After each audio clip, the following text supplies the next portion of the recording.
Anda masih bersama kami di Gaya Hidup Masa Depan. Cicil masa depan mapan dari sekarang.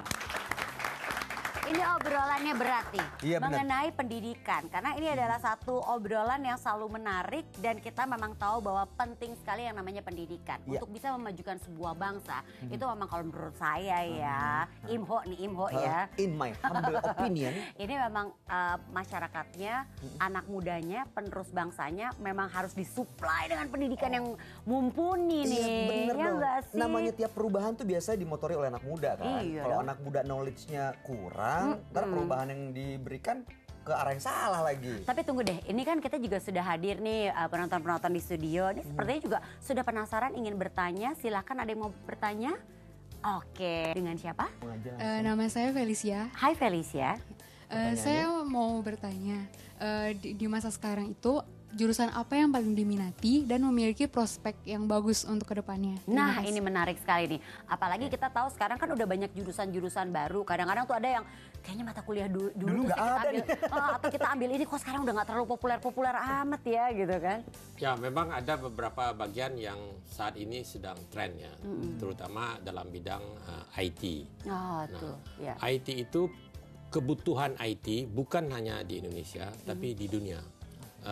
Saya baru saja bulan dua minggu yang lalu berdiskusi dengan demand IT di Amerika.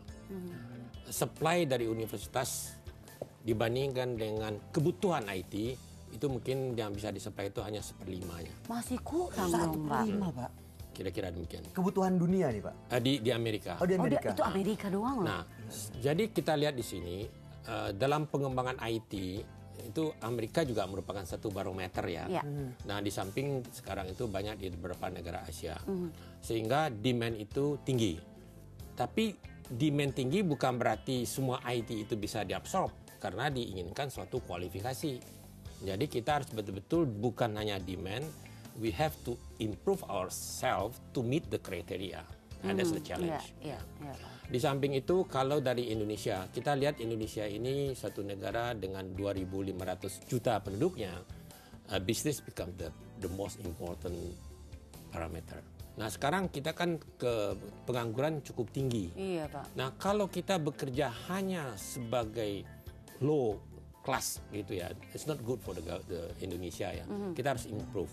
Salah satu meningkatkan itu dalam bisnis, yaitu dalam bidang pendidikan di universitas. Jadi bisa dibilang memang sekarang IT yang untuk menjawab tadi pertanyaan Felicia, IT dan juga mungkin kalau di Indonesia sih mungkin bisnis juga masih tinggi ya. Tinggi. Oke, ya Nah, baik. Ya. satu lagi mungkin saya ingin menambahkan kedokteran ya, Oh, iya, medical iya, iya, school iya. itu Benar-benar. sekarang demand-nya tinggi, Iya. supply-nya kurang.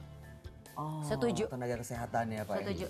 Iya, Saya iya, pernah ada di sebuah seminar yang mengatakan bahwa untuk para dokter-dokter ahlinya aja nih, untuk ahli tumbuh kembangnya aja itu hanya ada di Indonesia sendiri tuh nggak banyak, sementara itu nggak mencukupi kebutuhan yang ada ya Pak ya. Jadi benar sih kayaknya memang kedokteran tuh juga.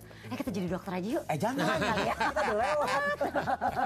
Dokter apa? Iya juga sih. Oke, terima kasih jawabannya sudah menjawab. Oke, ada lagi mau bertanya mungkin teman-teman yang hadir? Teman-teman Oke. kuliah aku kebetulan semuanya. Sombong. Iya, kita biar mata kuliah apa PPKN nih? Aduh, itu pelajaran anak saya itu. Selamat datang di studio Metro Manulife dengan siapa? Nama saya Samuel. Saya ingin menanyakan apakah adanya biaya inflasi pendidikan ini dibarengi dengan kualitas pendidikan di sekolah ataupun di kampus? Terima kasih.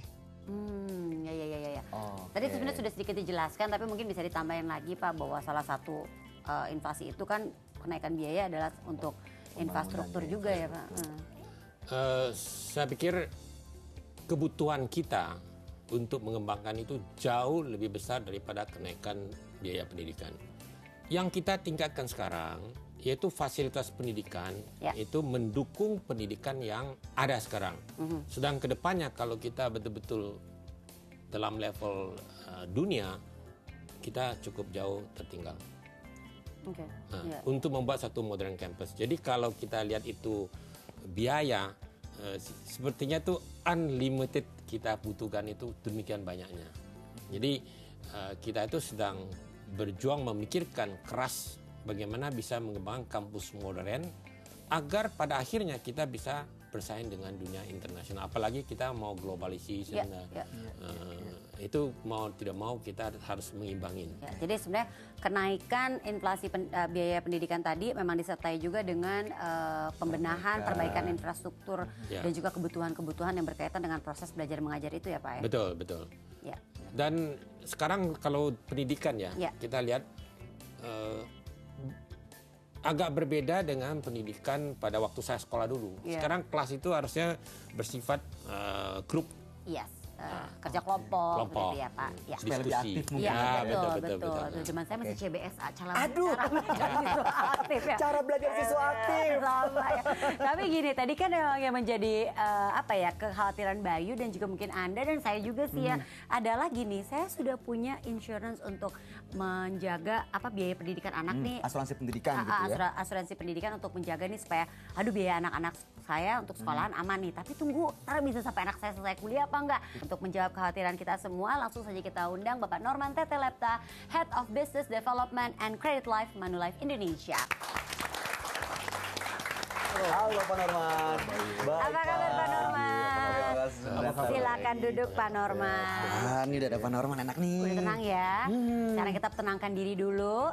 Ini nanti kita lanjutin obrolannya nih ya Pak ya. Kata Pak Norman orang belum ngobrol sama saya, udah lanjutin.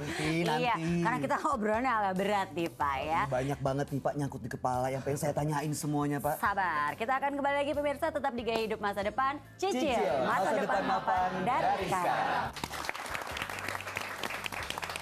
Oke, nah ini jadi kan kita udah sama-sama mengerti nih Pak. Ini asuransi pendidikan berbeda dengan tuition fee protection. Betul. Kalau proses klaimnya gimana?